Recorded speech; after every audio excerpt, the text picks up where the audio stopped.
Students, آج کے lecture کے اندر ہم نے پڑھنا ہے تحریک ہجرت اور نہر رپورٹ اور قائد اعظم کے 14 نکات جو ہم نے آج جو ہم ڈسکس کرنے ہیں۔ تحریک ہجرت جو ہوتی ہے نا، ہجرت کا مطلب ہوتا ہے کہ جس جگہ پر مسلمانوں کے اوپر ظلم و ستم ہو رہا ہو اور گزارا کرنا، وہاں پہ وقت کو گزارنا انتہائی مشکل اور پریشانی کا باعث بنے، اس جگہ سے اللہ اور اس کے رسول علیہ السلام کی رضا کی خاطر اپنے آپ کو نکال کر، وہاں سے چھوڑ کر کسی اور علاقے اور دوسری جگہ پر چلے جانا، اس کو ہجرت کہا جاتا ہے۔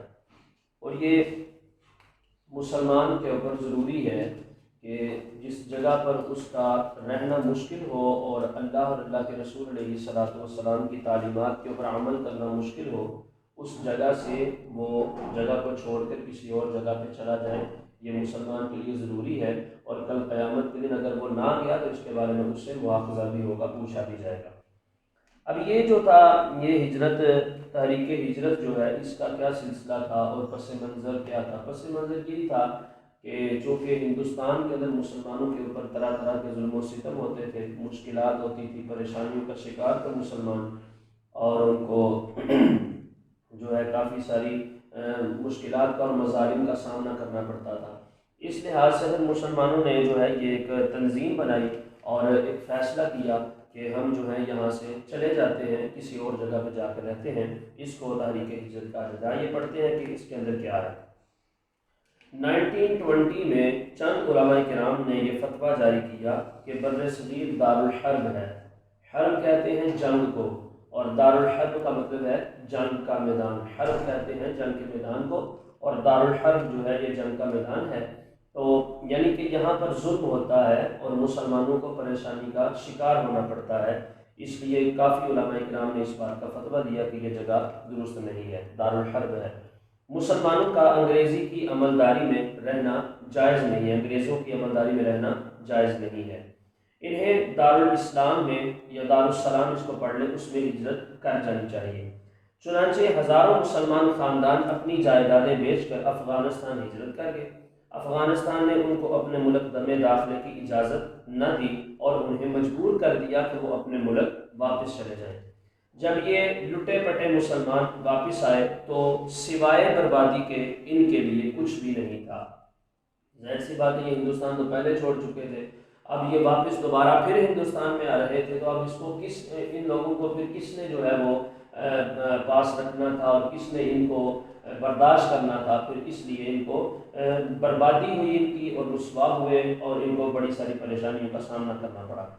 مصطفیٰ کمال اتا ترک، یہ ترکی کا ایک شخص تھا، جدید ترکی کے بانی تھے یہ، انہوں نے ترکی میں خلافت کا خاتمہ کر دیا اور یہ تحریک بھی ختم ہو گئی۔ اس کے بعد آتا ہے جی نہرو رپورٹ۔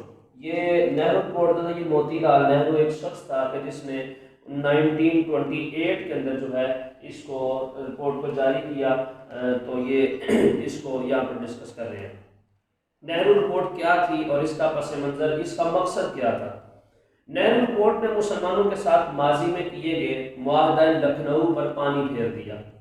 لکھنؤ کا جو معاہدہ تھا، جس کے اندر قائد اعظم محمد علی جناح کو جو ہے سنی مسلم اتحاد، ہندو مسلم اتحاد کا جو سفیر ایک قرار دیا گیا تھا، اور ان کو ایک عظیم مقام اور ان کے مسلم لیگ کے انتخابات کو جو بہتر سمجھا گیا، اور اس کے اوپر عمل درآمد کو جو ہے ساری تنظیموں نے اس کو تسلیم کیا، ہندوؤں نے کیا کیا کہ اس کے اوپر پانی پھیر دیا، اس کو تسلیم کرنے سے انکار کر دیا، اور جداگانہ انتخابات کے اصول کو رد کرتے ہوئے ان تمام تحفظات کو ماننے سے انکار کر دیا جو مسلمان اپنی ترقی اور بقا کے لیے لازمی سمجھتے تھے۔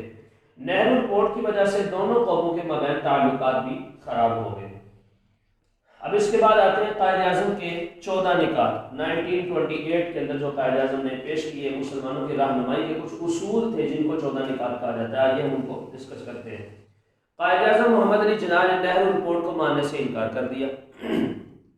آپ نے 1929 میں 14 نکات پر مشتمل درج ذیل رہنما اصول پیش کیے۔ نمبر 1، آئندہ آئین وفاقی طرز کا ہو جس میں صوبوں کو زیادہ خود مختاری دی جائے۔ نمبر 2، تمام صوبوں کو ایک ہی اصول پر داخلی خود مختاری دی جائے۔ نمبر 3، صوبوں میں اقلیتوں کو مناسب نمائندگی دی جائے۔ نمبر 4، مرکزی اسمبلی میں مسلمان ممبران کی تعداد 1/3 سے کم نہ ہو، یعنی کہ 2 حصے دوسرے ہوں انگریزوں اور ہندوؤں کے، اور تیسرا حصہ جو ہے وہ مسلمانوں کا ہو، اس سے کم مسلمانوں کی تعداد نہ ہو۔